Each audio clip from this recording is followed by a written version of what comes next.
Tänane intervjuude sari jätkub mehega, kes on Tartu korvpalli, võiks öelda, et elav legend. Tegelikult on ta ringiga ka natukene Tartu korvpalli juures tagasi, aga selleni me veel jõuame. Jaanus Liivak, pane nüüd oma mälu tööle ja meenuta seda esimest meistritiitlit Deltaga, et millised sinu mälestused on ja mille pealt see tiitel koju toodi?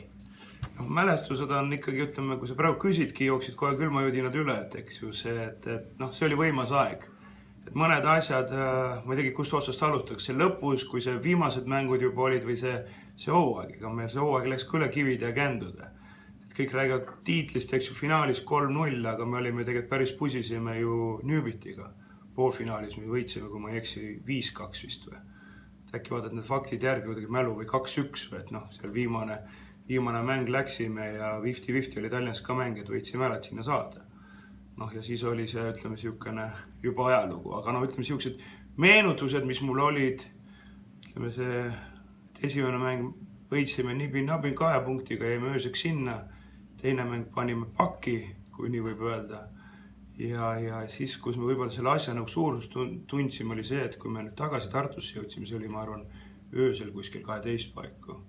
Ja kui meid see Leppa ühika juures, torni juures, siis seal 100 fänni ootasid, peatsid bussi kinni ja sampustega ümber jooksid. Ja siis oli siukene tunne, et me on midagi korda saatnud, aga samas see pani ka pingeid peale.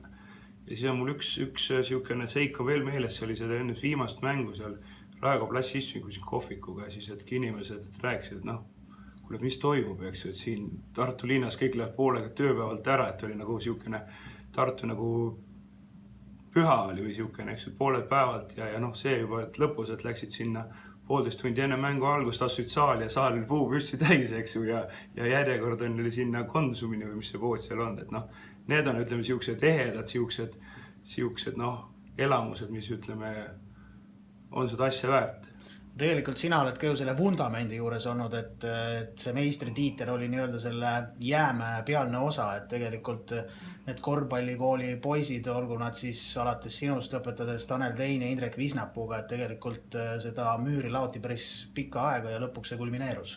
Ja kindlasti, et meenub see just, ma olen alati nüüd treenerina, meenutan seda seika, et kuidas see, ütleme, edulugu, nii võib öelda, eks ju, et algus sai, et ega oligi, et üks aasta oli, ega meil oli seda powerit ennem, aga oli mingi hooaeg, kus me kaotasime 7 või 8 mängu seal 2-3 punktiga, eks. Ja eks me sellest siis kasvasime. Kui me alla jäänud selle võrra treenisime rohkem ja tekkis siukene võitja tunne. Seal ka mängud, eks ju, mäletan, ehitustööriistad, noored poisid olid vastast tulime. Seal mõned mängud, eks ju, et seal õpetaja Laurmäe ütles, et kurat, ma kohe kardan siuksi mänge ja oligi, et 20-ga taga, aga siukene mängel nagu endalt siukene eneseusk oli meil nii suur, et küll me kokku võtame, küll me ära võtame, ja lõpuks võitsimegi, eks ju, et need on need ajad, kus me kasvasime äärmust, eks ju, algul me kaotasime see punn-punni mängu, aga lõpus, kui me juba selle tiitli aastal, eks ju, siis olid ka need, et kohustuslikud võitsime alati ära, pluss siis need tugevate vastu lisavõidud, eks. No sina oled läinud ajalukku kui selline väga agressiivne ja selline väga ebameeldiv mängija, et vennad Liivakud ilmselt kangastusid nii mõnelegi Eesti super tagapaarile veel aastaid hiljem öösite unenägudes, et te suutsite ennast väga vastikuks teha. Nojah, et ma olen nagu enda jaoks nüüd hiljem lahti mõtestanud, et eks ma arvan, et vennaga me sinna võrdusmärgi vahele panna, et me olime täpselt siuksed mängijad, meid kas armastati või vihati, et siukest vahepealset et need on nagu suvalis, need olla, et siukest ei olnud, eks ju. Ja ma alati nüüd püüan oma mängijatelegi, kes mul siin noored või vanemad on, et sa pead leidma oma selle tee, eks ju, tüüp olema, ego või mis iganes, eks ju, aga eks me olime siuksed armutud võitlejad ja ma mõtlen, siin võib-olla kõiki lugusid ei saa rääkida, aga oli vahvaid lugusid, eks see, ja ma arvan, et kui natukene siin tänapäeva kritiseerida, sellest on natukene minul, kui ütleme, pealtvaate on natukene puudu, et ei ole siuksed väga isiksusi, et see, ütleme, kui see, ütleme, isegi võib-olla mitte korvpalli kui üldsust, eks ju, kas või sama hea näide vormel, et kõik on nii steriilseks nagu tehtud, eks ju, ei ole seda actionit või kõik, et kõik on kohe trahvid kaelas või mingid, et ei saa väljakult seda karu välja lasta või seda lõvi või mida keegi välja lasta on, eks, et selles suhtes ma olen natukene, kui ma ütlen, ma igatsen seda vana sporti tagasi, eks, et ütleme hea näide, et mis ma jälle toon näiteks siin alati poistele, et see kui tänapäeval kõik räägivad LeBronid ja Jamesist ja kõik, eks ju, siis alati mulle meeldib see, kus Detroit Pistons ehitas oma kaitse üles Jordani vastu lihtsalt, et põhimõtteliselt teda ära vigastada, et muud moodi on teda võimalik nagu teha, eks ju. Tänapäeva kontekstis see on nagu võimatu, eks ju, trahvid kõik liigad tulevad ja et see on see, kuidas on sport muutunud. Meie ajal õnneks oli ta siuke ikka vähe gladiaatorlikum. No Tartust osteti sind suisa poole hooaja võrralt ära, et meenuta nüüd neid klubisid, kus sa pärast Tartut mängisid, sul oli ka välismaal suhteliselt okei hooaeg ja siis lõpetasid siin Eestis peatreeneriga tegelikult.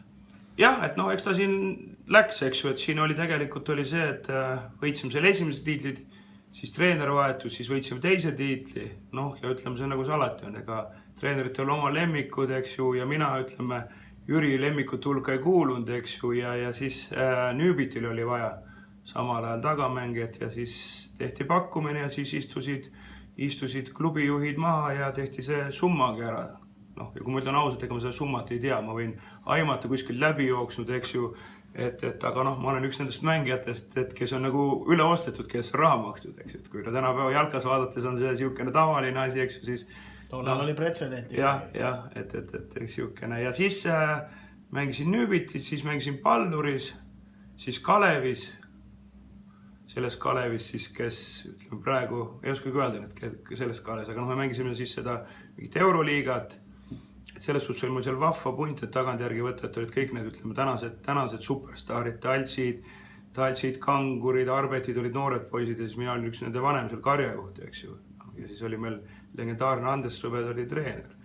Ja muidugi me see aasta nagu seal, ma ei mäletagi, see lõppes ju kulmineerus seal kuulsa kellaviskega. Et ma ei tea, kas saatus on mulle andnud, aga ma olen päris palju Eesti ajaloos olen seal nende asjade juures seal otseselt olnud, eks, et väljakul ja eks on see võib-olla sinu see, et kui ma ei eksi, kas meid 4 või 5 tükki läks peale seda hooaega läks meid välismaal. Mina Hollandisse, Arbet, Talts, Kangur läksid Saksamaale, Allik läks Hollandisse ja äkki oli keegi veel, äkki jätan kellelegi teen liiga kuskil. Et selles suhtes oli siuke vahva punt, aga jah, ma ütleme, Eestikat meil nagu tulemust ei saavutanud, mis me oleks võib-olla pidanud, aga eks see läheb ka siukse nooruse kapsaed, et noored vihased vennad tulid, kogemusi vähe.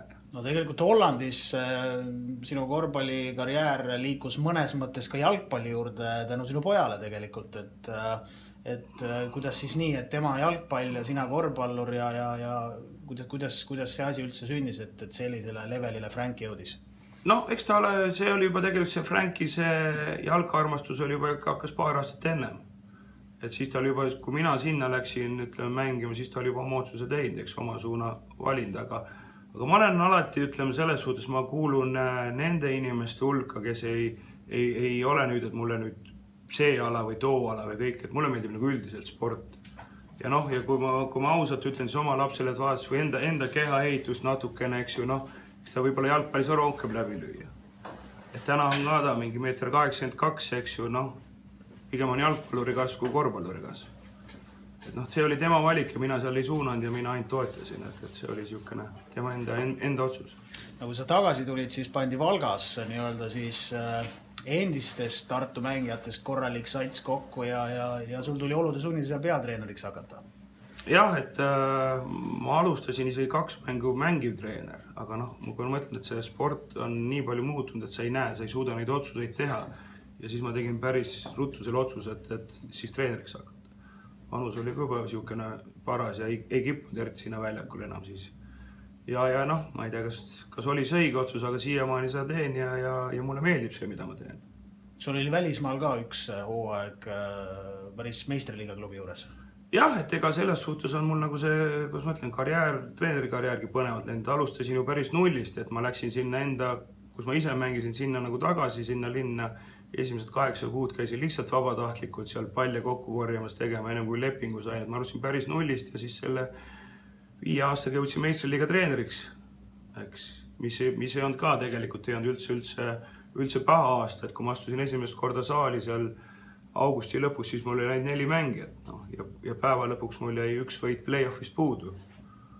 Et selles suhtes oli siukene kindlasti oli hästi põnev hooaeg treenerina, et kogu aeg siukene, et ega kus ma ütlen, ega treeneritöös ka, kui sa täna, kui sa oled nagu noor treener, et kui sul on kõik nagu kandikul ette toodud, ega muutudki laisaks. Kui sa kogu aeg pead õppima, kombineerima, see on see, mis arendab ja näitab su tõelist sisu, eks. No täna sul on päevatöö, aga lisaks sellele sa oled ikkagi ka korvpalliga seotud.